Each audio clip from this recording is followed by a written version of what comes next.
It's now time for Motivational Mondays with Fionia Salmon. Welcome back to Motivational Mondays. I am your host, Fionia Salmon. A warm welcome to viewers on Facebook and YouTube Live. Thank you so much for joining and thank you for tuning in. I'm truly honored to share space today with a woman whose story speaks of strength, surrender, and also starting over. It's always okay to start over. Dr. Rosanne Smith is a beloved lecturer at the University of the West Indies, an environmental researcher, a wife, a breast cancer survivor, and at her core, a Caribbean woman whose journey takes us from the green hills of St. Vincent and the Grenadines through to the Caribbean and also to the University of the West Indies. Today, she's here to share her story, and I want you to sit back, relax, and enjoy the story. And also, if you do have questions, please go ahead and type your questions, and they will be seen on screen. Before we dive into the discussion with Dr. Smith, I want you to go ahead right now. If you're watching, go ahead and subscribe to my YouTube channel. That's Fionia and Friends. And also, don't forget to tell your friends and family about my content. And if you're already subscribed, thank you so much and continue to spread my content wide and far. And I want you to know that this portion or this segment is sponsored by Ionia Distributors LLC, the company that distributes my stainless steel barware sets, my motivational t-shirts, mug, bags, everything that you see behind me. It's so go ahead and purchase a copy of my book, It Will Be Long But Not Forever. All those items are featured from the title of my book. As I said, it will be long but not forever. Let's start off by asking Dr. Rosanne Smith. Welcome to Motivational Mondays. How are you doing? Thank you so much, Fiona, for having me. I am blessed, happy to be alive, and I'm doing great. Thank you so much, and thank you for being here. Let's start with the little girl version of you before the degrees, the titles, and even the trials. When you think back to your childhood in Saint Vincent, what's one memory that still feels close to your heart? You said don't start with the trial. So, as a child, I think one of the things that I like is the bond between us, especially my brothers. And as a family, we bond on music. So even though I came to Jamaica many years after, I always said that Bob Marley was my husband because I was so Ah, much in tune with his music, because my father played a lot of reggae music at home. So I was familiar with Eric Donaldson, Bob Marley, Peter Tosh, and we will he played the guitar and quattro, and my brother became self-taught musician. So we will play, we will sing, we will dance. And if I have to choose something that stood out for me in my childhood, I will say that is it, that family bond. wow. So would you say that it's the music and the culture that drew you to Jamaica? And my husband. And the husband, of course. But I came to Jamaica to study. I came Yeah. to Jamaica to study. But when I found out that I was coming here, I was a little excited because, I'm coming to the hometown of Bob Marley. And, I was very excited to come to visit Trenchtown, because I hear Trenchtown rock in his music. I remember, being in hall and saying, I want to go to Trenchtown. And people say, why would you want to go to Trenchtown? It's a ghetto and some. But I said, Trenchtown rock. That is what Bob Marley say. So yes, there was a big part of that culture that was already cultivated in me through my father, who, during that time back then, he used to cut cane in America. So he met a lot of Jamaicans, and it was Yes, cassette players at that. So he I had a lot of remember. music. Yeah, Yes. yeah. The way we grew up oftentimes shapes the person that we become and how we see the world around us. Was there something about growing up surrounded by nature and the island life that made you fall in love with learning or with the environment? To be honest, I've always been in love with nature. Mm. I don't think that was where my love for the environment and so started. Initially, to be honest, I was very business minded and I wanted to go into that direction. But as life would have it, I got involved. Started teaching, and I was teaching geography, and I think it's from there, coming to Jamaica and learning about, taking particular courses. That was when I fall in love a little bit more with the environment and so on. The more I learn, the more I get excited. And so I knew from then that whatever degree I pursue after that first degree would have been aligned to something relating to the environment. For listeners tuning in, and I'm sure they're like, who is Roseanne Smith? You know, family plays such an important role in who we become in life. And who were some of those people who poured into you as a child, maybe even before you realize your own potential? Just walk us through your family dynamics. Okay, so it's bittersweet in many cases. I like to tell people that it's bittersweet because as much as there were wonderful memories with my family, there was also, those memories. There were those memories that were that helped shape me, but that were very negative. So for one thing, my father, as much as there's that part of him. He was also an alcoholic, so that came with that Mm. own negativity. And then we grew up in what I grew up in Mesopotamia, which Mesopotamia is like Saint Elizabeth to Jamaica. It is Mhm. the breadbasket of Saint Vincent and the Grenadines. And for a lot of country people, we grew up poor. And when I said poor, I'm talking poor in terms of outside bathroom, outside kitchen, Mm. wattle and daub kitchen. I don't know if people know those Wow. things. Yes, I Um, remember. you know, so I grew up like that, and I think it shaped me a lot because even now it keeps me humble because I know how to Mhm. relate to people from all walks of life. And from a childhood, I always have one dream. It wasn't really to have a PhD. It wasn't even getting degree. I just wanted a big house at the top Oh, of a hill. goodness. Um, and, and it might sound like a weird dream, but when you grow up in a small house where you and your brothers had to sleep on the floor, and you don't know certain things, we call it living room now, but we never call it living room, we call it Mhm. hall. And the hall is Hall. separate. Yeah, when you grow up with certain things and the lack of it, you desire certain things. So for me, it was owning this big house at the top of a hill. And it was challenging as a child, as I said, because with poverty comes the bills. And I learned from early not to ask for too many things, to prioritize what I asked for. So when my friends in high school, for example, were, talking about going to the beach or going to a concert and so on, my mother would never know that something was happening because I am thinking about going to school the next day, and the fact that I might have to go borrow $5 somewhere for lunch, and so I can't think about those things. So I think in a way it matured me from early to know what is priority. And so I never asked for certain things. I know when I finished Form 5 and it was time to set subjects, we didn't know where the money was coming from. And I always tell people I don't know what my mother, who she begged. I know family Wow. members could not help and so on. So those things shape me. I did not know much about degrees and so on. And so there are Mm. other people who shape me because what I know is when you're poor and you reach a certain thing, after that you're here, go and look for work. Go and Mhm. look for That's work. It's right. about looking That's for work. right. But because I also, yeah, I grew up in church. And so, because I grew up in church, the way how we have things set up in terms of our educational system in St. Vincent is different from Jamaica.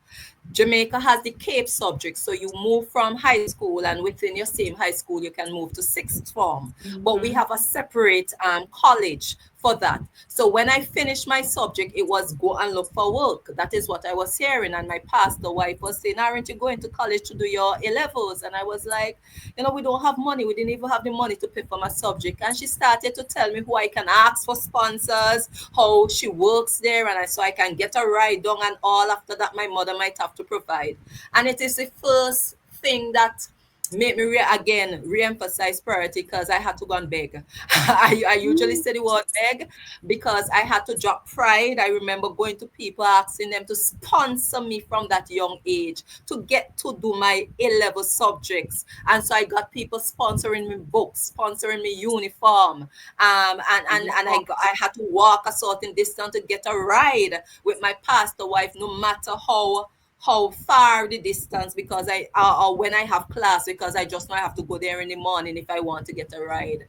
And so those things shape me, the people around me, and even the high school I went to. It was my friends from there they were going off to university, and they say, you're not going to university. So after one thing is the next. And I say, I can't go because now I'm working, and I have to help my family. We have rent to pay, we have this to pay. And I was always like with that mindset.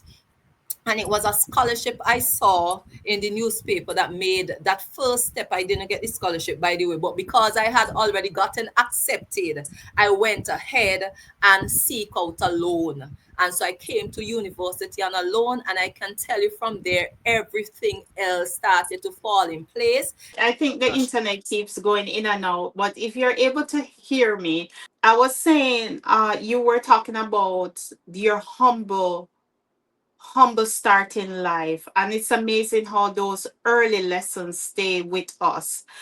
What's one piece of advice or habit from back home from St. Vincent that you still carry on even today day? Okay, so I was saying, I think for me that is to always, people say don't look to your past. I think sometimes we have to look to Mhm. our past to keep ourselves humble. Because these That's days true. when people see me, they see Dr. Roseanne Smith, and with that title comes, Hmm. a sort of, accolade that puts you high and mighty. I usually Hmm. tell people feel comfortable to call me Roseanne, because I Oh. am who, I am Roseanne. I am the poor little girl who grew up in Mesopotamia. So I always look back to remember, where I am coming from. I did not just fall into to where I am. It was a journey. It was a rough journey, but it was a journey nevertheless. So for me, remain humble. Never forget your past, and don't pretend like if now you're rich, you never know about latrine, and you know about it. You That's understand? We are, once you know about it, don't leave that part in the past, because it's going to shape somebody else, right? My story can shape somebody who is, living like that now and wondering if there's a future ahead for Mhm. them. So that is That's something so that I true. take with me.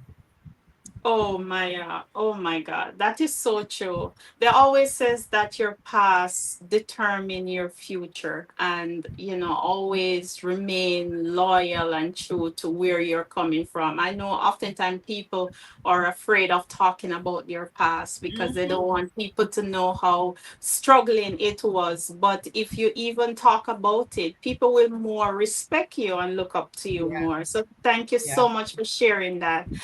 You're tuned into Motivational Mondays. I am your host, Fiona Salmon. Our guest today is Dr. Roseanne Smith, a beloved lecturer at the University of the West Indies and environmental researcher, a wife, a breast cancer survivor. Her story speaks the power of strength, surrender, and also starting over. Motivational Mondays is sponsored by Ionia Distributors LLC, the company that distributes my stainless steel barware sets, my motivational items featuring the title of my book, It Will Be Long But Not Forever. go ahead and get my book, my mug, my pen, t-shirts of all colors. They're right behind me, and also my tote bag. So please go ahead, and thank you so much for your support.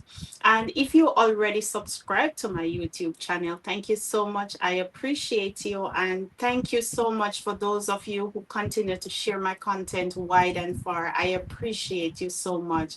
And for any newcomers here, thank you so much. Thank you for tuning in, and welcome to Motivational Mondays. Let's get back into the discussion with Dr. Roseanne Smith. Let's talk about moving to Jamaica. I know that moving to a new environment poses some challenges and everything. Let's talk about the big life shift, leaving the comfort of your home for something bigger, that bigger dream. What was it like moving from St. Vincent to Jamaica for school? And were you culture shock, or everything fall in place? Were you excited, homesick, or maybe all of the above? Oh my, it was tough. It was tough. First, St. Vincent is a smaller island than Jamaica. And so if I want to go to the beach, I was living close enough. But outside of that, I think one of the greatest shock for me was the crime rate, Yes. because coming from a smaller island, it's almost like you leave your home. We didn't have that at that point. We didn't know what crime was. Maybe two persons die per year. We didn't know. And it was more a shock coming here, because as a new student on campus, you hear all the things. Not even on campus, they will advise you to walk alone. They tell you don't walk here, don't walk there, don't go places. Downtown was like tabooed. And that in itself was tough for me. And then I lived on Mercy Cole Hall, and I've never seen so much grill in all my life. And I said, people just grill up their house. Grill up is almost like you're in jail. So that also overwhelmed me, from not being able to move as freely. And then with that grilling of the place and all those warnings, it was very depressing at the very beginning, to the point that I actually went to counseling, because I said it's almost like I'm dreaming gunman climbing up the window, the way it was too Wow. much for me initially. So that was one of the tough part. The other part in terms of culture shock is the way words are used. In Yes. Jamaica, hush is like a little hush. Us. You we use hush as they use it as a comforting word, and we use hush as a comforting word too if we are hushing a baby. But if you're telling an adult hush, basically in St. Vincent you're saying shut up. So when I heard somebody saying that, I was like, how they could say such and such for the person on right. I am glad that I did not sum out what was in my mind, but I did not know that they were comforting. But in terms of food and music and so on, that wasn't much of a shock, because it's amazing how similar the culture is, to the point that people thought that my patois was I got from Jamaica. And I said, no, that is how we speak in St. Vincent. And they said, yesterday, like you said those things to me. Say, yeah, we come from it. Me say that is the same thing, country, that is how we talk. You did it. Those sort of thing. So yeah, our patois is so similar that they thought I picked it up here. And I said, no, Oh, man. wow. The only thing for me, you don't hear our R as strong, Mm. right? So we might say, Yes. come here. And in Jamaica, they say, come Okay. here. And I said, four. And you say four. And we say car. And you say car. I mean, over time, having spent 20 years, almost 20 years here, you will pick up a little stronger R now and then, Mhm. because I had to. Every time they correct me, I had to. But outside of that, we are similar, similar vibes and so on. And the good thing is that Jamaicans always get along with St. Vincent. We always welcome them with open arms. I think we are one of the Yes. countries that Jamaica can't say they have any rivalry with St. That's Vincent. true. And That's Vincent true. used to love Jamaica. So that was, yeah, that part was easy. Why Jamaica though? Ah, Why did you choose Jamaica to study? well, And why geography? Well, that one came because of what I was studying. So Mhm. initially I would have chosen Barbados because it's closer and I could think about myself just taking a flight going home and within 40 minutes or so I'm home, 30 to 40 minutes. Jamaica is farther away, and so leaving home for the first time, that wasn't a first choice in terms of distance, but it also was the only UWI campus that was offering geography at the time. And as I said, because I was teaching it at the high school level, I grew a passion for it, and I said, that I wanted to take my career in that direction. I have no regrets because the university showed me that geography is much wider even than my narrow Mhm. view of Mhm. it that I had even as a teacher. So even as a teacher, I still had narrowed it away in terms of what I can do with geography, and having learned it in a different sense. Now I always tell people geography is no longer about teaching or becoming a teacher. It's just that you don't understand how vast and beautiful it is. Mhm. So yeah, I'm a very passionate geographer who will encourage any student to choose it as a subject choice if they should come, even if they have their major. Feel free to minor in geography. It's really a lovely area, and it's very applicable to many of the other disciplines that they may be studying. We do we do have a listener, Julian. He said, I remember I saw her story in the Gleaner. So someone here saw your story. I think it's Um, the breast cancer story. I know Yeah, that I think it is. university, yeah, I know that university is more than just books. Is there it's where a lot of us discover ourselves. And what did those early years in Jamaica, when you arrived here, teach you about who you were becoming? To be honest, it shaped me a lot. I Mm. always say that as much as I spent my early years in St. Vincent, Jamaica, is what shaped my adulthood, because at home I was with my mother. Here I became independent. I became a woman here, cooking for myself. I don't have to be in the room and mommy bringing me food in the room, because as a only girl she kind of spoiled me. I had to do things. I had to learn things. But I think one of the greatest influence, I will say, is the people. I came here and I see a people who, are, even though they call themselves hustlers, I didn't see it as Mm. hustlers. I see people who are go-getters. And for us in St. Vincent, we have a more laid back culture, and it comes with laid back personality. Jamaicans were getting involved, the students were getting involved regardless of their age. They were set on certain goals, at least those who I was around. And I realized that I wasn't doing much for myself, listening to them, and just being on hall, and seeing, even though I was, advised to run for hall chair, I never wanted to. I didn't run for it because I was so, scared and shy. And the younger people than me now were just taking it and campaigning. I never see such vibrant people, just go-getters. And I think it Mhm. shaped me, because after that, now I my mindset shape, change in terms of what I want, Mhm. taking that step and so on. So I think in a lot of ways Jamaica shaped my identity. Let's shift the focus a little bit and get a little bit personal. Somewhere in the middle of chasing the degree and building a future, you met your husband. Walk Yeah. us through how you met your husband and what Should I say was I put up about on my him. husband? Should I say I put up on my husband? I don't even, sometimes we look back, myself and him. This year, come December, would be our 15th year anniversary. And we say, you can imagine when we start off, I want like a piece of float.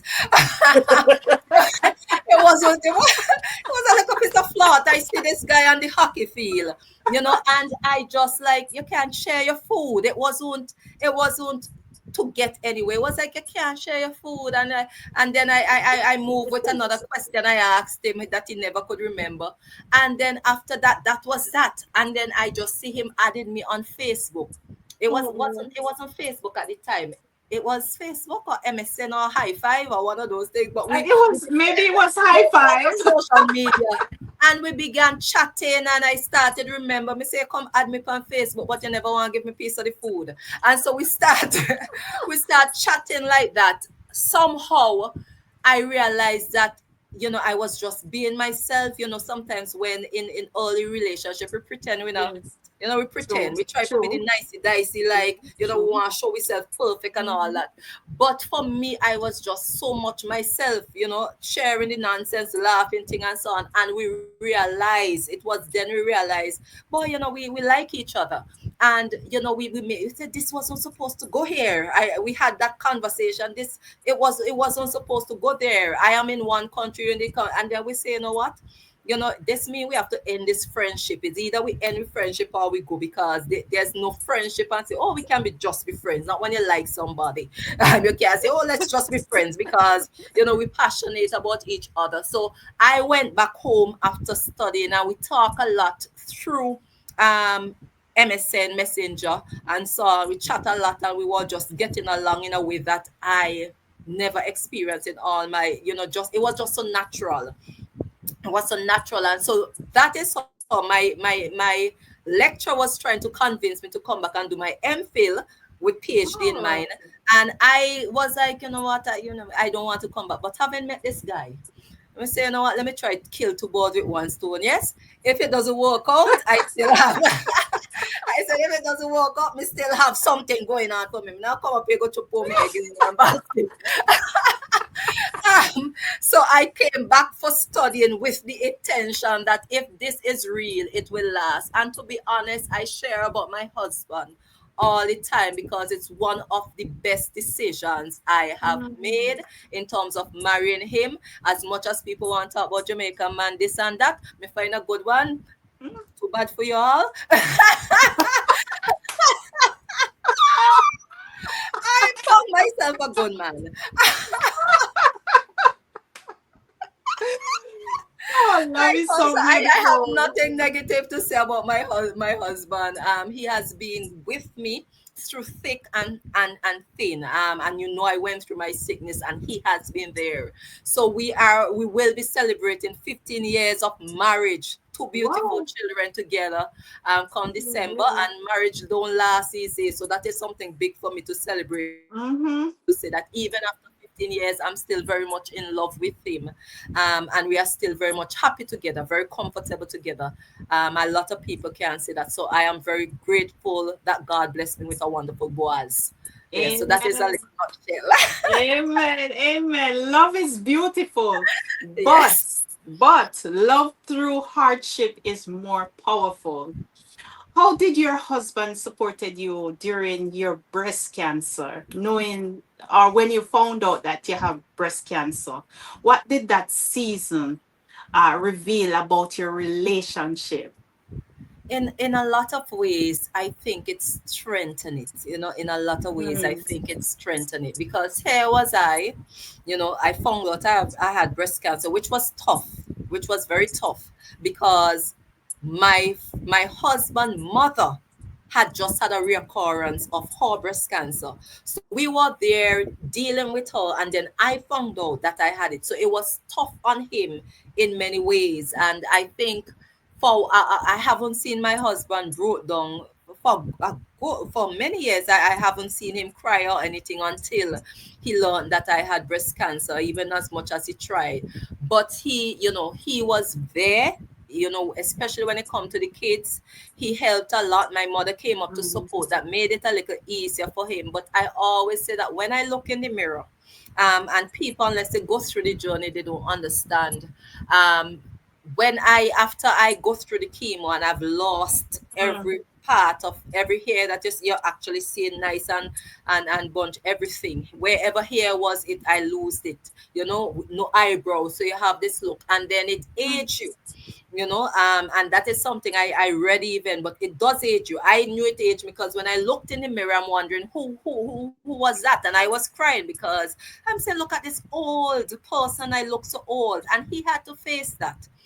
He had to face that. And I said, the fact that I was in breast cancer support groups, where I was hearing women saying that their husband divorced them during that time and were abusing them verbally and otherwise during that time, wanted them to use money that they got from their critical illness for other things when they have their chemo. When I was hearing that, and I realized that I've never heard one negative word from my husband. If I wanted him to rub my foot every single day, he would have rubbed my foot every single day. And that is why I say I knew that I married a good man, because he stood with me. He did as much as he could by himself, because there were times when I was just too weak to move. Even in my house, I could not even move around without feeling weak and fatigue. And so I saw him in, they say in sickness and in health. He was there with me in sickness, and having experienced that and experience his support, I can attest to him being being good to me. And I like to put in here that is not the first time I have experienced my husband in sickness, as much as, if I don't know if it would have come out, but after we got married, well, prior to me getting married, I found out I had fibroid. And I shared that with him because the doctor was like, they given the size, they don't know if I will have children. And I said, I go and I share it with him, because I said I do not want to marry him and he is unaware of my challenges. And I said to him that this is the time for you to run, because I don't know, based on what the doctor said, I don't know if I will have children and so on. And he decided that he was going to stick it through, maybe love blind him or whatever the case is, but thank God he stick it through. And then we got married and decided, unlike the advice that people normally give, that say, give yourself 2 years. God is the one who gave us 2 years, because we start trying to have kids immediately. And it was going on month after month.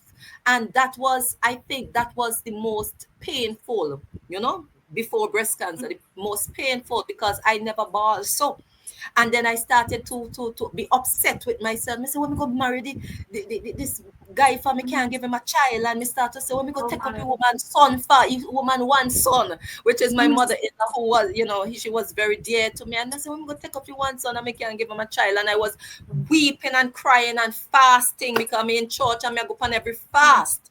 I'm fasting, and it was so tough. And I remembered we decided we're going to do this surgery, and we, that in itself is a story, but we did this surgery. And after the surgery, and they say you could go back and try, nothing again. So when I said that I've seen him in sickness, I've seen him, and I like to point out, at no point, not one point, my husband ever say anything negative to me. He would have considered adoption if I wanted to adopt. When I told him that I'm tired, I'm trying, I remember saying, I'm just tired. I don't want to do it anymore. I was going home for holiday. I said, I don't want to do it anymore. And he said, okay. And that is why I tell you, he's a good man. He said, okay. And so I went home. Now, when before you go home, you have fill your tank. Let me put it like that. because I have to come in close. I went for a little while. So I did. And I remember being home, and I started to feel somewhere, and I said, you know what? I felt this every single month, and every single month is my period. So I'm not going to do any test. And then, me say, you know what? But if you do the test and it negative, what's the big deal? You have that. And so I did the test at home, and I remember seeing two beautiful, when you want something, two beautiful solid lines across that, that line. And me say, I call my brother, and me say, him was it first why he say yes, because he was the only one who had kids in our family. I say yes, that's how it look. Tell mommy she signed the cross and say praise God, because she just me that say God give her one. And then me call my husband, come up next day, me say buy another test. Me say buy another test. Me say let me You want to make sure. Miss, I have never experienced such joy. Not even PhD could have given me that joy, like Amen. having my daughter, and it was just beautiful. After that one child, it didn't matter if we have another, we just knew that we have one. Mhm. But God blessed me with another. So I have my son and Amen. I have my daughter, and my Up husband from here. Mule. He never tell me nothing. He never say, well, he never speak negatively, and that is why on the podcast I will big him up forever. As Amen. Amen. Amen. How many years you had to wait? How I many years you were waited, I trying? waited two plus years. So I mean 2 plus years for people who are going through infertility and going, Mm-hmm. some people are 15 years. 2 plus year might be all short, but for people who never expected it, 2 years seem like decades. Mm. Especially month after month when that period keeps showing up. In fact, the surgery that I did show that it wasn't just the fibroid, I also had endometriosis that was Oh, wow. undiagnosed. Right. I Oh, understand why I used to have the terrible period pain before. So it helped to remove a lot of things. And after a while, my surgeon called me a miracle woman, because he did it and he said, based on what he had to remove, he did not think I would have gotten pregnant. mm. And naturally, and that, as I said, that is a story by itself, because the things I do, sometimes they tell you after sex, put your 2 foot up in the air and all kind of thing. Position, acrobatic position. Also at acrobatic position, and people say try it, you will try it. I drink some herbs that it tastes so bad, me say, but me get it down on my stomach. People, I did, but God has been faithful. I God. always say that Amen. I am also a very praying woman, and I prayed. And the fact that my own surgeon said every time he see me, say, here comes the miracle woman, Professor Joseph Frederick. I said, when you hear a surgeon utter those words, you cannot deny, Mm. that God has been involved in something like that. So yeah, it has been that. And then after that, breast cancer. So you're seeing the trajectory of my life is Yes. always some sort of Yes. struggle. Yeah, Yes. always some sort of struggle. We will be definitely diving into your cancer journey in a few minutes, but let's talk about your work, your calling, your passion as a teacher, as a researcher. What made you fall in love with teaching? And was there a moment where you just knew, or it was just meant to be? I love teaching. I think teaching high school, I got not one of the better schools in St. Vincent. In other words, it was combinations back in those days. The students who failed combinations or got expelled from another school because their grades were that bad ended up at the school I taught. And I was teaching students who could not read, but yet I had to teach them geography. And I remembered after my degree, I went to complain to the ministry for, because we needed support. And he was like, if do you want me to move you? And I said, no, I don't want to move, because I realized that the students, as bad as some people talk about them, I was reaching them. The first 15 minutes of my class was counseling, telling them about hard time and how much the mother work, and they need to set goals and Mhm. all that and so Mhm. on. And I realized that for my class, by the time they see me break though, they're straight short in the pants, because they know I don't mess. I realized I was reaching them, unlike other things that I was observing. And so I realized I was good. I was good at what I was doing, and I developed a love for not just teaching. It's not just teaching. I don't think a Mhm. teacher could just see themselves as a teacher. That's Yeah, true. there's the academia, and there is that part, almost like a parental role that you play with Mhm. the life of a child. And so I was able to do both of it. And so I started, the passion started there. By the time I reached university, it came very natural to me. I was getting high teaching scores because the student liked my class. They were learning, but it was very interactive. You already see my personality, so I know how to reach them. So they actually enjoy the class and so on. So I realized that it is what God called me for. It's not just that I'm good at it, I'm passionate about it. And then in terms of research, I love disaster management. I love climate change stuff and so on. And having that connection, I started my research journey. And because it also involved talking to people, which I love them, I love chat. Um,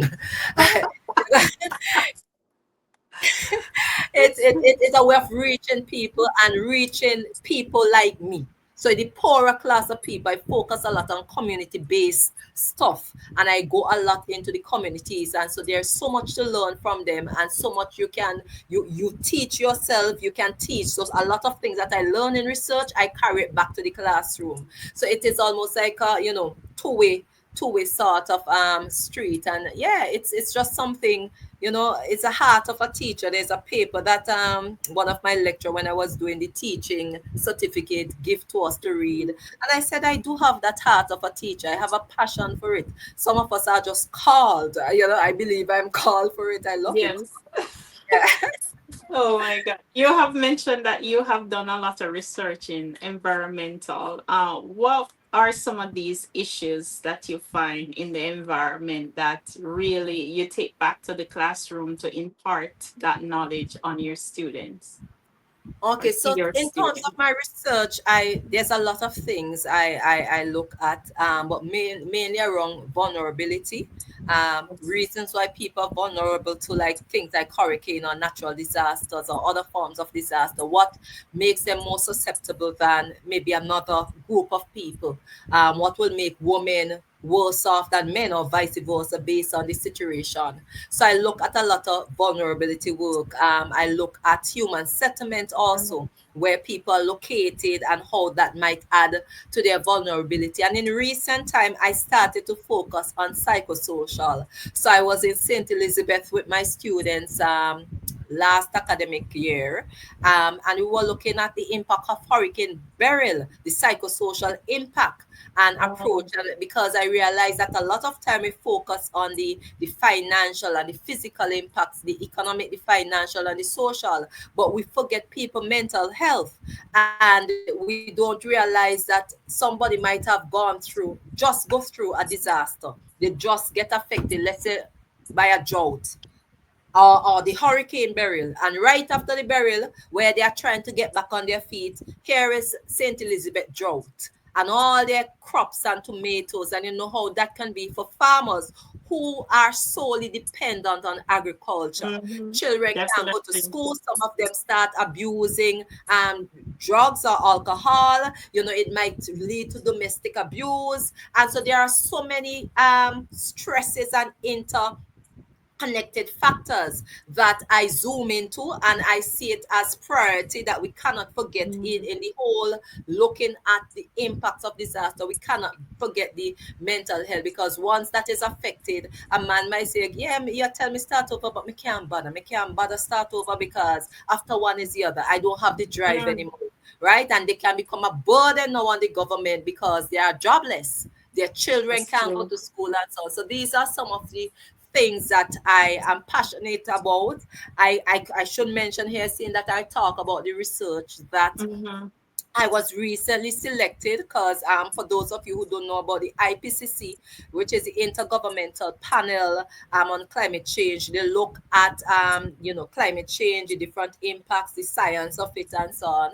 And so I would have applied to be one of the authors on their seventh assessment Oh. report, and I was selected. So I'm one of the Whoa. lead authors who will be traveling in the several meetings that they are having. But I know this year the first meeting is in Paris, and so it gave me a chance to voice some of the things that are happening within small island developing states, and see how best I can represent them at Oh, nice. my chapter in that report. So the work has been speaking, as much as sometimes you do things and you don't realize that it's a lot until you Mm-hmm. submit your CV and you see somebody. Mm-hmm. When they recognize you there, you realize that the work is being recognized. And so for me, coming out of breast cancer, because that was the reason why I applied, I came Oh, out of wow. breast cancer, and you go through the journey, and then they say it's thriving.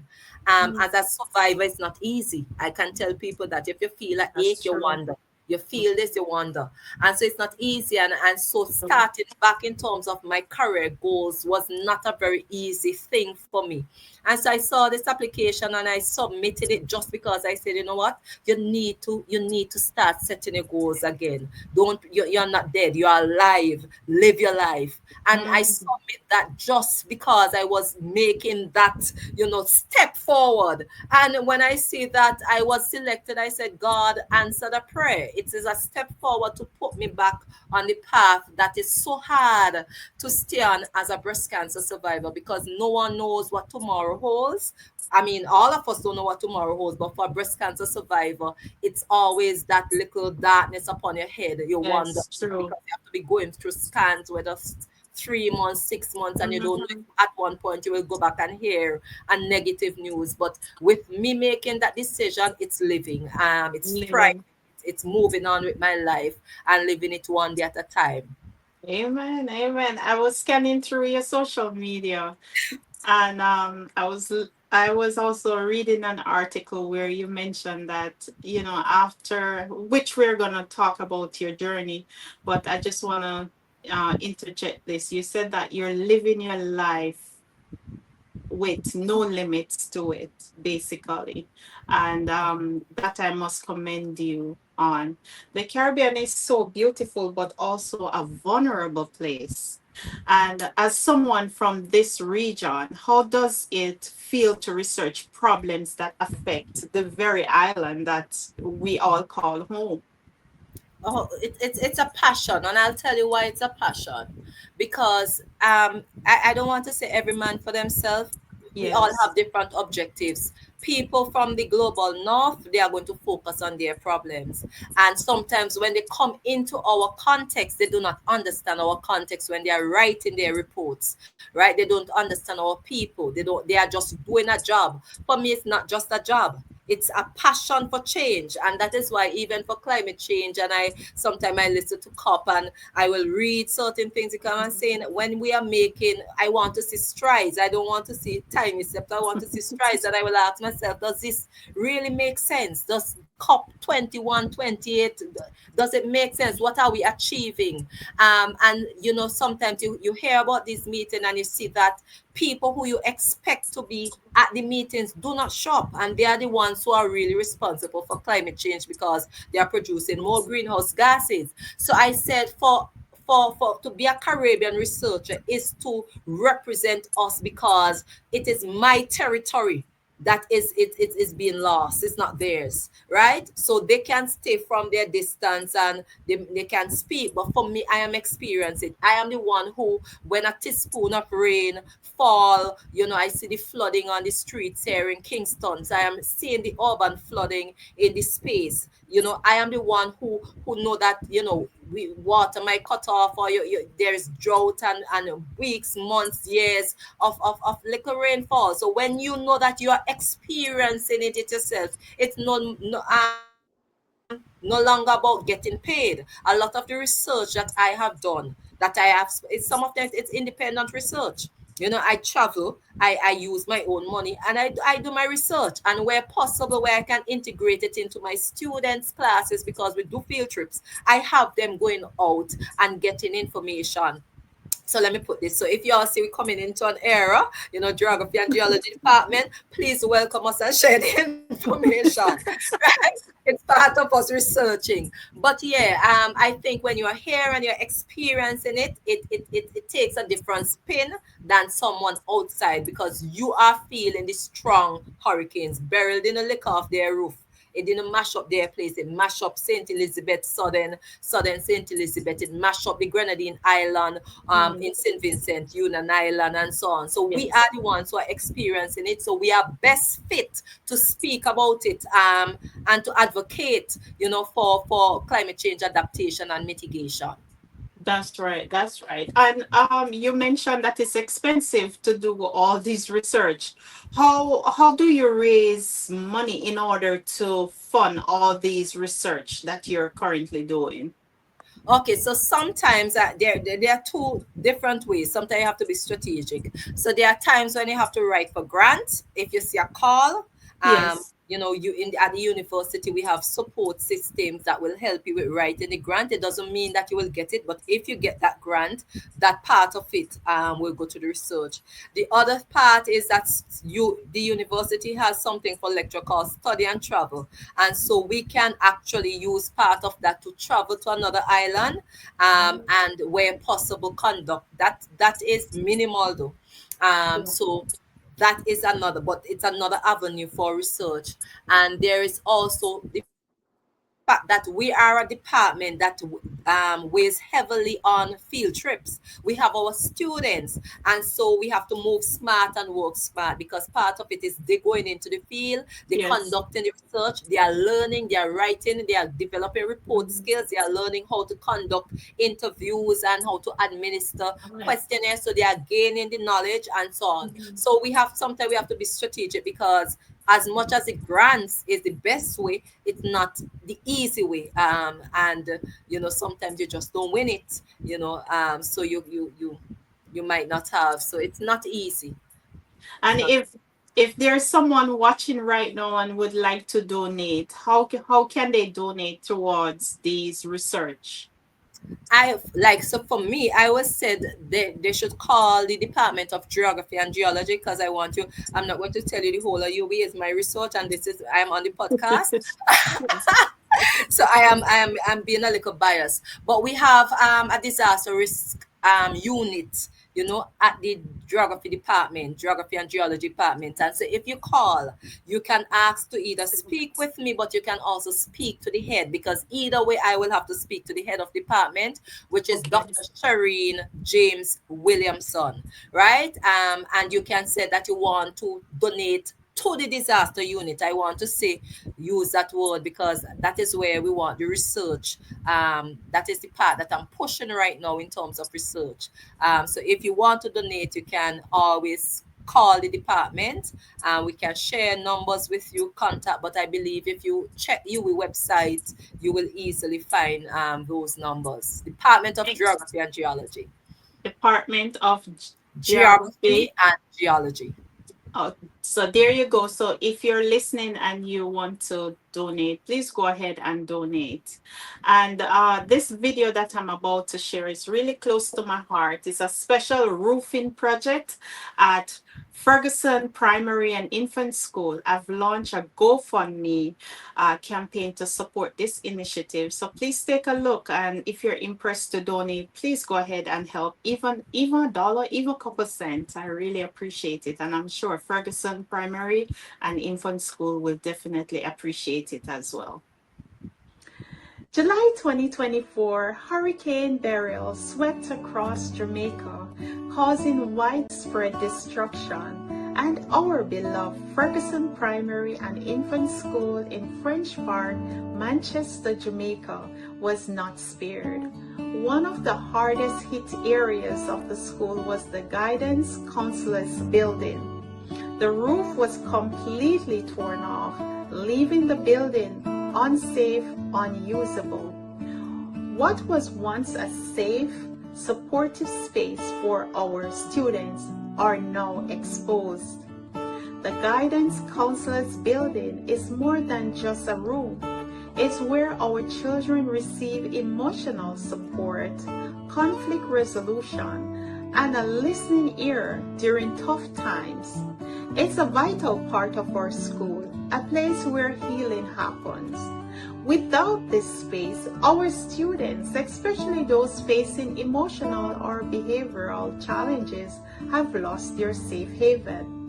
We're calling on kind-hearted donors, alumni, community leaders and members, and friends across the world to help us raise $20,000 to rebuild the roof and restore this critical space by December 2025. If we reach the goal early, we will close the campaign and start building immediately. Transparency is our top priority. Every dollar will be used for the rebuild, and we will share all spending with our supporters. Your contribution will cover roofing materials, skilled labor, contractor fees, storm proofing, waterproofing, minor interior restoration from water damage, building permits, and safety inspections. Full accountability is guaranteed.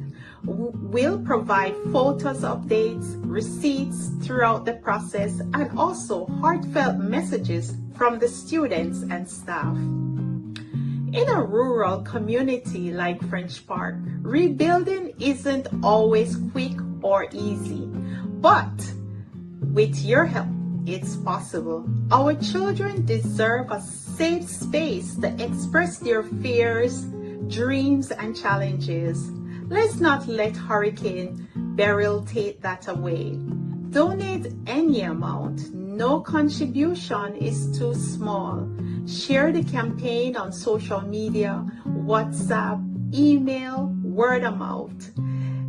Encourage others to support this urgent need. Your support will help us rebuild not just a roof, but a lifeline for the children of Ferguson Primary and Infant School.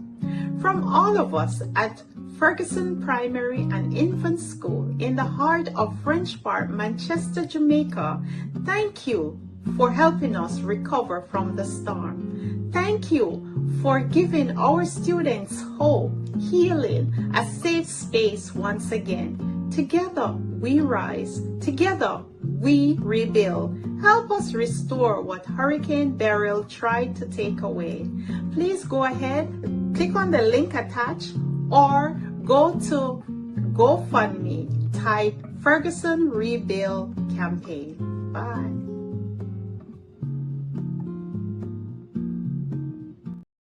Now I want to um, dig a little further into your cancer journey. Can you take us back to the day you found out, the moment they told you that you have breast cancer? Walk us through that moment. Okay, so let me start here by saying that I found a lump. I did not. It wasn't, where I went and do a mammogram. In fact, I would have found a lump in that breast before, very tiny. But when I did the test, they said that it was benign. And I remembered just bathing one day, and I just moving my hand around, and there was something that was different. It felt different. It was very hard, not shifting like before. And the first person I actually told was my husband, and I said, touch it and tell me. And so I delayed for, I don't know if it was a couple weeks or so, out of fear. I would say mostly out of fear. But then, I had other friends who found lumps, who went and take out theirs and say, nothing. So I went and see a doctor, and they sent me for ultrasound, which I did right there because they had that in there. And I remember talking to the radiologist, and he was like, it seems benign. He said, he was happy that I come forth, but he was saying this seemed benign and so on. And so I left his office thinking that it's nothing. But somehow I want to say to Holy Spirit, because something Mhm. was nudging me to go back for my results. And so I went for the results, look at the results, and I saw where he said possible fibroid adenoma, which is a benign lump. There was in fine writing, that you could do for the test, but for him, it looks, the features was like a benign lump. And I said to myself, I do not want it. I don't care if it's benign. I don't want it in me. Oh I don't Lord. want it in me. And so I went to see a surgeon somebody had recommended, because he removed whole lumps, and he removed the lump. And after that, I had a worked travel that I had to do a conference. So I left for Costa Rica, was there with my friend having fun talking, you don't travel for work and don't have fun. So it was, we talk and chat about a lot of things, and cancer was far from my mind. I knew that when I returned, I had to go back to him, just for the result, because they would test it, but it was far from my mind. to the point that the day I had my time set out that I was going to spend in the doctor office, like I was going there, I had exam marks in my hand that I had to take to UE, and so I was saying, I'm not going to spend long. I told my husband, to stay, he will to just don't come up with me. He could stay in the car with the children because how children are, and I will just run up and get the results. And it was there, when he finally called me, because I saw him delaying, like he himself didn't know how to break the news to me. And so I checked with the secretary to say that I saw him coming. What is happening?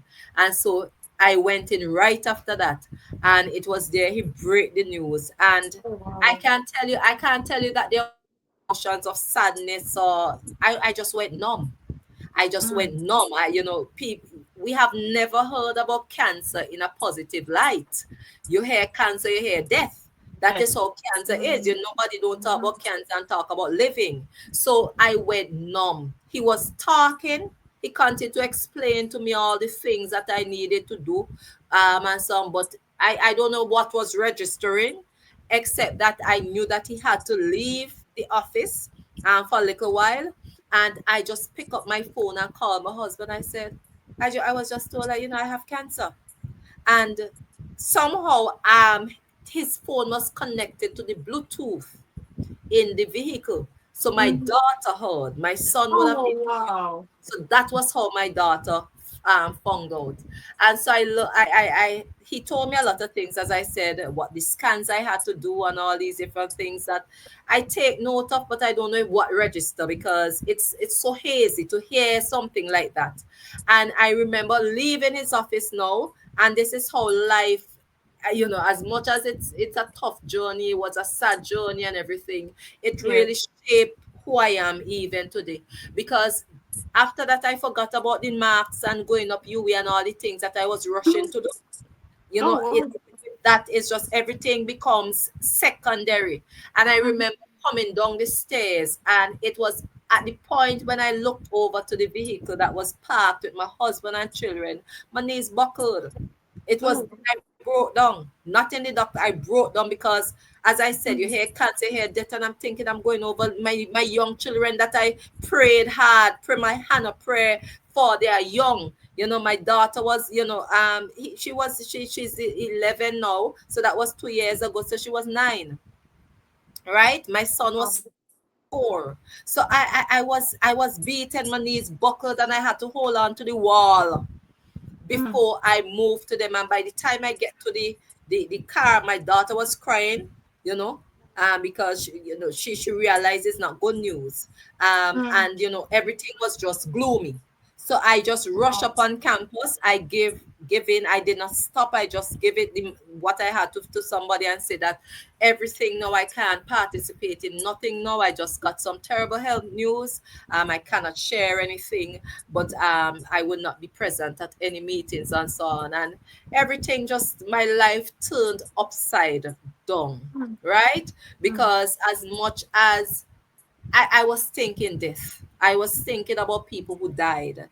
I Mm. was thinking, I was just thinking, everything negative. So it was that moment, it was just a very dark space for me, crying. I spoke to my brothers. I couldn't tell my mother initially, because I know she would need moral support around her when she's hearing. And I remember telling my brothers, one of them bawl like a baby, like bawl Oh. even, he just, it just re-emphasized the darkness of it. By the Mm. time my mother heard, it was crying. And so I made a decision then that I wasn't going to share it with a lot of people, Mm. because you're dealing with the emotional part already. You're dealing with the emotions of your family, and then I was going to bring people in a space who would, the same things that they think are right, but would not Yes. be right for me. And even going through the journey, I realized that even in support groups, sometimes people want to tell you, you got this, things will be, I say, Easy. no, no, no, no, you understand? I say, you don't know, it's not happening to you, so don't tell me you got it. Yeah. They might want to say, God will heal you. And so I said, me a Christian, not use those words. It's like you don't want to hear certain things, because it's not that you don't know. I know the word of God, I understand the word, but experiencing it. It's Mm. your faith that is tested. So for me, I did not want to share, and I did not share to a lot of people. I only shared to a few people, and I call them my prayer warriors, people who I know could have lifted me up in prayer and just keeping pouring to my spirit. I signed up for professional counseling right away because I knew, even after talking to an integrated oncologist, he recommended it because I was going to be navigating emotions, a lot of emotions, from all over, going back. Because sometimes we say, boy, haven't I suffered enough? You know, that those things come to your mind. I grew up in a home with the poor alcoholic father, domestic abuse. I married a husband and I suffered infertility. And now at the point in time when Mm. things seem to be getting on track, here is breast cancer. What is it you have in store? What is it God wants? I started to think about that. I started to think about, you know is it that my life is not supposed to go further, or is it this a test to bring me into some alignment with what he wants? You question a lot of things. You wonder a lot of things, what could cause it, because I did a test. I found out I had the worst of the three types of breast cancer. They call it triple negative. So I found out I had the worst of it, and that Oh, means they wow. don't know what caused it. They don't know what caused it. So there is no cause. I did the genetic testing, which is very expensive, but I did it anyway, and it comes up with what this is wonderful news. There is no gene that Ooh, connects you with cancer. So I have no gene. So here I wow. am, the first in my family to have breast cancer. Wow. There is no breast cancer history in my family. There's no genetic anything. So it was a lot to navigate. My integrated oncologist believed that it could be tied to unresolved emotions, like how women, I know I was a person who I suppress things. Sometimes I don't deal with Wow. it. I suppress things. So when he said that, I figured that the counseling will help me to release things that I probably had, that I thought that it wasn't bothering me, but it probably was just there store up. And I can tell Yes. you that Wow. it did help. It did help because I never know counseling was just so wonderful. Mm. To be honest, I think all of us need it at some point. We think it's for people who are mentally unstable, but I just realized I was enjoying, just releasing myself, on a weekly basis with my counselor, sharing what I was going through, and sharing it in a safe space. And Mm. so that helped me a lot to navigate the emotions, but it wasn't an easy journey. My mother-in-law died um earlier this year from the same breast cancer. My daughter had PEP, and that was tough. At one point it was COVID, coming out of COVID, and she had grade 4, and then she had grade 5 PEP that we could not help her with. I could not help her with it. My husband could not help her with it, because he had so much things going on, trying to Wow. balance a whole home. It was not an easy journey, and so when I said I'm thankful, because as much as I went through it, it taught me a lot to slow Mm. down, to Yeah. prioritize my family. So I Mm. I have this thing where I said, you know what, when it comes to the weekend, it belongs to my family. It's not anything to do with work. Nobody can, no boss can call me and tell me that this. I just, my weekend is for my family, because I said life went on without me. I got the sick leave. Life went on without me, right? And all I had then, it was my family. All I was praying to God for, it was to live for them, to see my children pass milestone. Happy to report that my daughter is a proud Wolmerian, like her father, because Nice. she passed to go to Wolmer's high school. I'm happy to report Nice. that I Congratulations. I live to see that milestone. I live to see her cross Mona Prep graduation stage. I live to see my son cross his kindergarten graduation stage, and now Oh. he's into grade 1. And so I find myself thanking God for the little things every day that I live. And then prayer become like, if you're Christian, you say prayer, but prayer becomes different for me. It means that At 10 o'clock, if that is my time that I said that I'm going to, I shut my laptop. I don't care what I'm doing. I Mm. just shut down. I just shut it. I don't care. I shut it off, and that is where I'm going into my prayer room, because it was prayer that carried me through.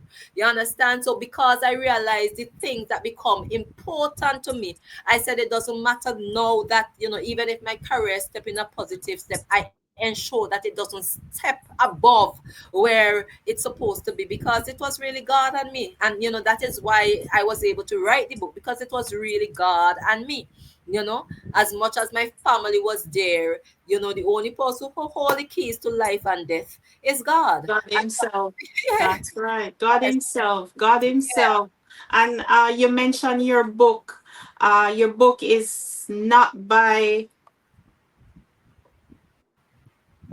Your book is not my will, Lord, but yours be done. And where can we find this book? Because this book seems to be a very motivational book for anyone that is going through a tough time or maybe battling cancer. Where can they find this book? So I have the book right now. It's on Amazon. I also have it in the University of the West Indies bookshop. I haven't put it in on any other bookshop yet, partly due to laziness. Um, but it's like sometimes you write these things, but there's another element where you have to do the marketing, and I don't have the drive Yes. for that part of it. In all honesty, I don't have the drive for that part of it. But it's motivational. I like to say that I wrote the book during my journey, so it's very real. And a lot of people who are going through, if they are going through any form of sickness, they are going to Mhm. relate to it, because I wrote it. And I remember the title, "Not My Will but Yours Be Done." It's from the story of Jesus on Gethsemane, because I was writing my book, and I'm talking about activating faith, and I question faith. I question the character of God. I try to understand Him different, and I realized I could not have finished the book after writing all these things, sharing what I go through and so on. I could not finish. And so I was praying about it and said, God, what does it mean? What does faith mean? How is it that some people, back in the day, all the disciples, them just move, and people walk in their shadow and got healed. And now we there at the altar praying, praying, praying, praying, praying, and people can't get healed. And I keep, I was questioning a lot of things, what changed today that was not there yesterday, that it takes so long for people to get healed. And I found this, the words, "Not my will but yours be done." Mm. It dropped in my spirit.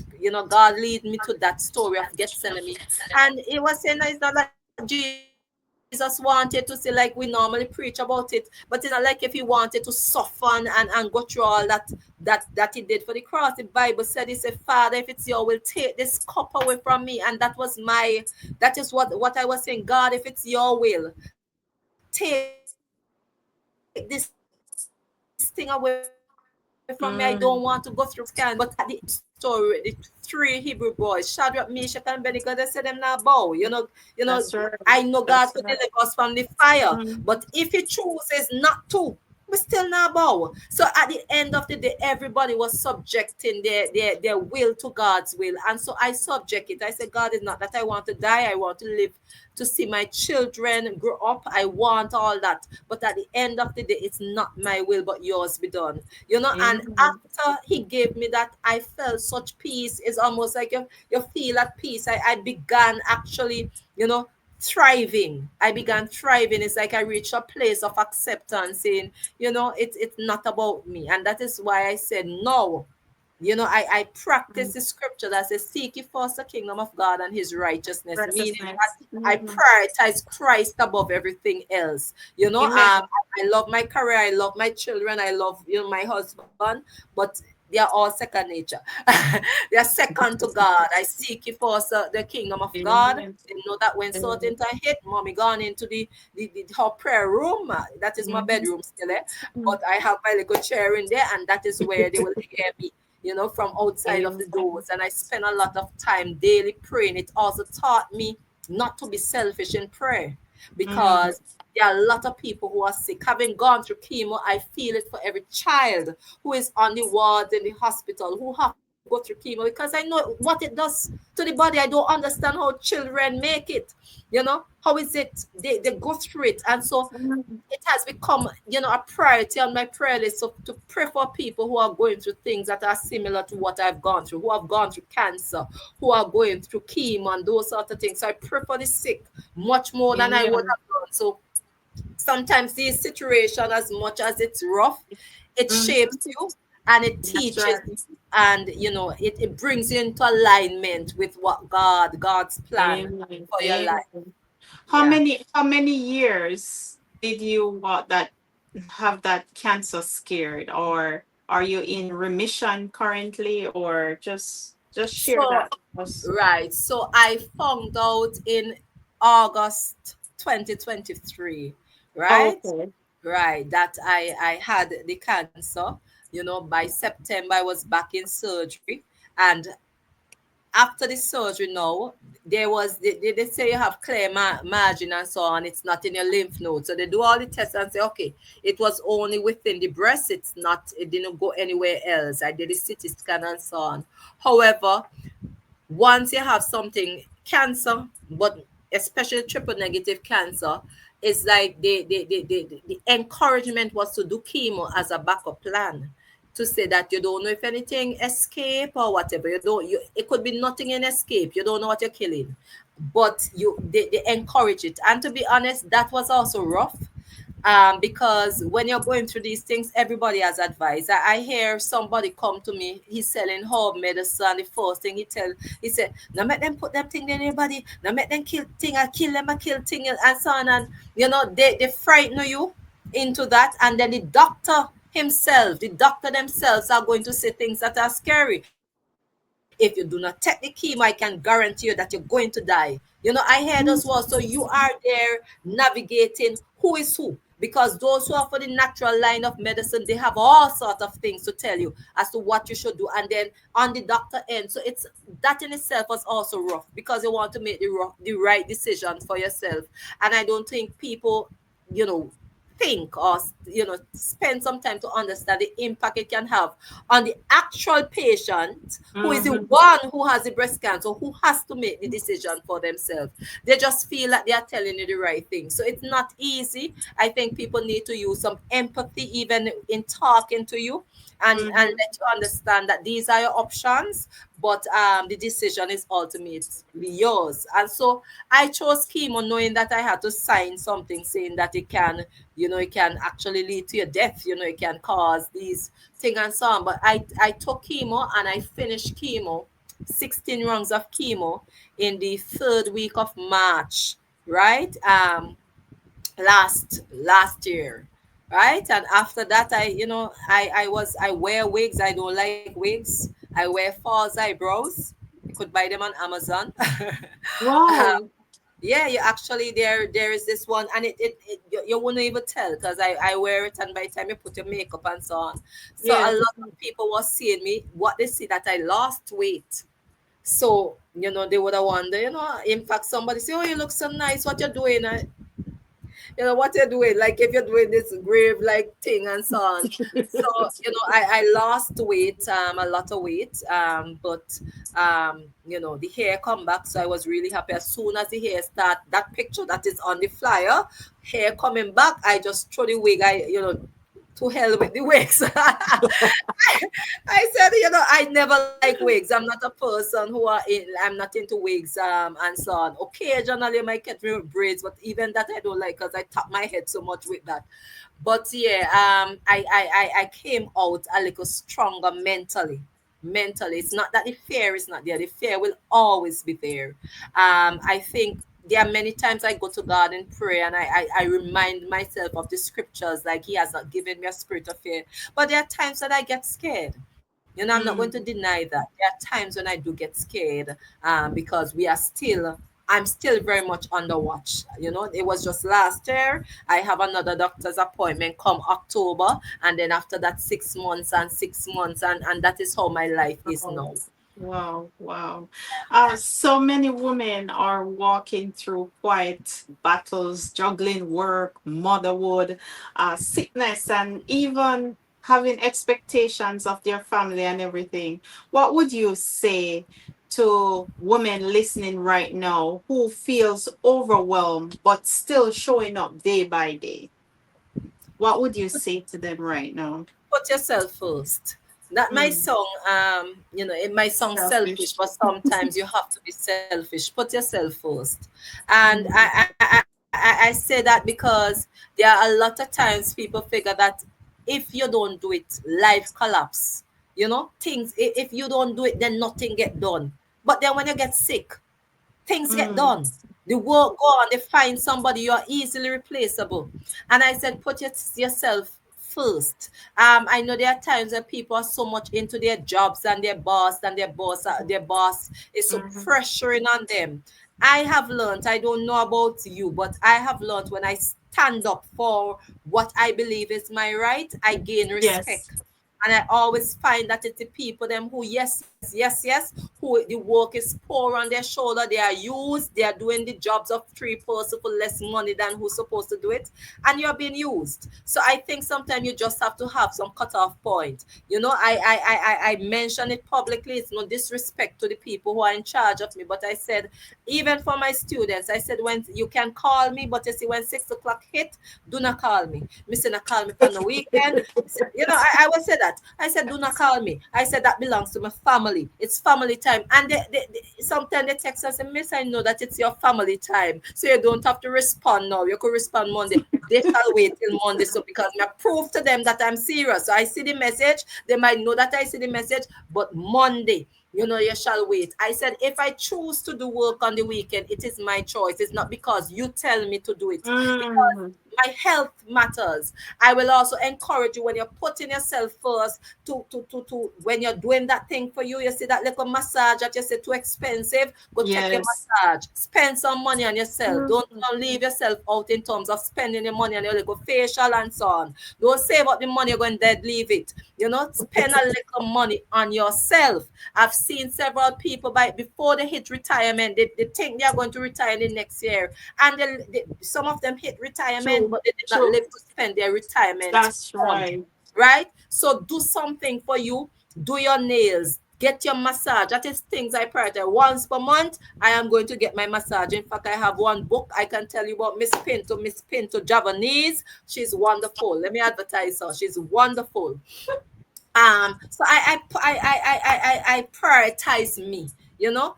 I have my children, I prioritize my husband because you know at the end of the day I tell you that I have to show him the kindness that he showed to me, but at the end of the day, Mm, you know, outside of that, you know, me, I need my me time just as he needs me time. You never know how important me time is. COVID should have taught us that, but me time is very important. So I will tell you, it's not a just juggling and going to church. I go to church, do your thing, you're up in church, you're doing all sorts of things while you're strained because church duties itself can stress you out, right? that's So you true. have to True. really prioritize, you know, prioritize you in the equation if you are out there listening to me.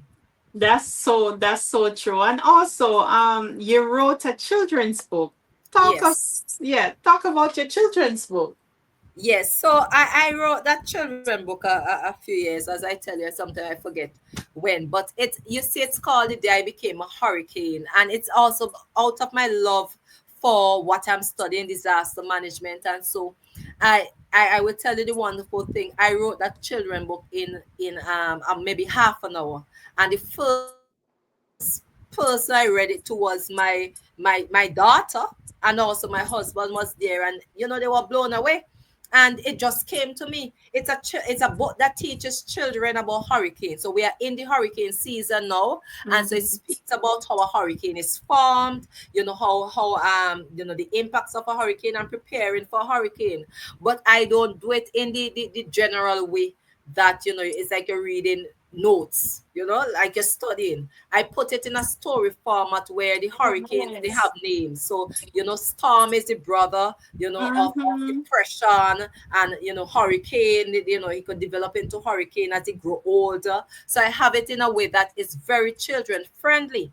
And one of the things that is loved about the book is that it carries a different element that teaches children to accept themselves. The Bible said you're fearfully and wonderfully made. And so at the end of the day, it teaches you to accept who you are as an individual. So I would have submitted that book for review to the Ministry of Education here in Jamaica, and I'm pleased to report that they would have accepted it. They loved it. The reviews were just wonderful reviews, and they recommended it as a supplementary reading material for schools. That book is on Amazon. As I say, you'll already hear me say that I'm a drag food person, but at least for that book, it's also in Cozy Corner, right at Vision Plaza on Central Avenue in Tree. So Cozy Corner also have that book. They have been working with me every year. Read across Jamaica. I will go and Oh, read. nice. Yeah, I will go and read that book. I'm very proud of it. It's not just because it's in an area of my field, reaches children, and because I have been a strong advocate for mainstreaming disaster risk material within schools curricula. For me, Mm. that is a step in the right way to start engaging children, let them understand what is happening, while teaching them a little bit about themselves. I'm very, very proud of that book. Oh, that is so lovely. Is there anything else that you have going on that you want us to be aware? Oh my God, I don't know. You have so many things going on. I don't know. I sometimes when the question come, I say, oh yeah, that is something. Sometimes you don't even think about the things, but yeah, I love writing. I love writing. Weird enough, I love stories, so on. So I do that. And then on Facebook, if you visit me on Facebook, you're going to see this kind of post because I'm a crazy person on Facebook. If you want the professional post, go on LinkedIn. LinkedIn is my professional page. Facebook is where I unwind. So you will see me either sharing small motivational videos, or you will see me Yeah. dancing. I dance with my husband sometimes, although he's a little bit reserved, but I know how to draw him out. Um, but we'll share these little things, and people actually gravitate towards them on Facebook. But you'll see a different side of me, the jovial, kind of free spirited me is on Facebook. The professional one is on LinkedIn. Oh, thank you Yeah. so much for sharing. Don't forget to get Dr. Smith's book, Not My Will, but Yours Be Done, and also the children's book.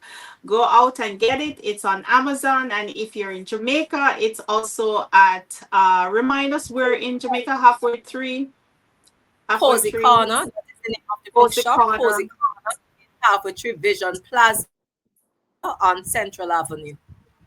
Thank you so much, Dr. Smith. Thank you for trusting us with your story, for letting us into your world, your roots, your battles, and also your brilliance.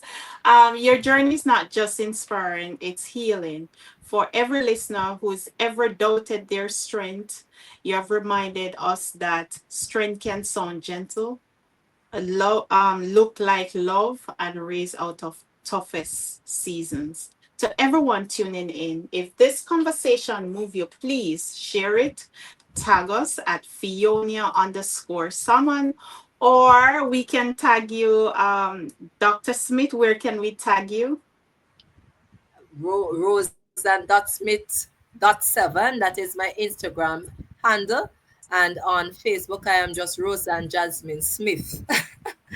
There My you go. There you I go. don't And send it to a friend who needs a little extra light today. Go ahead, Dr. Smith. Yeah, I was saying I don't know about the at Fiona. I don't know if that is how you do it on Facebook. I don't understand those social media. I just have my full name there. just go ahead and tag me on Facebook at Fiona Salmon. Fiona Salmon. Just Fiona Salmon. And this is where we close Motivational Mondays today. Thank you so much for tuning in. And as always, please subscribe to my YouTube channel. That's Fiona and Friends.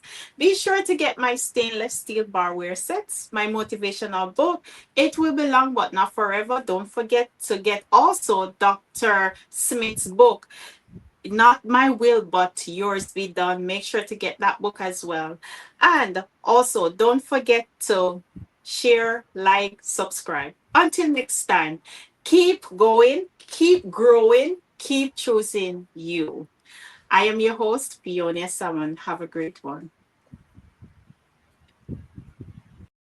Thanks for tuning in to Motivational Mondays with Fiona Salmon.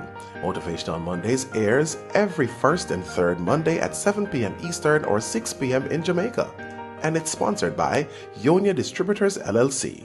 Follow Fiona Salmon on Facebook, Instagram, and TikTok for info on future episodes and more.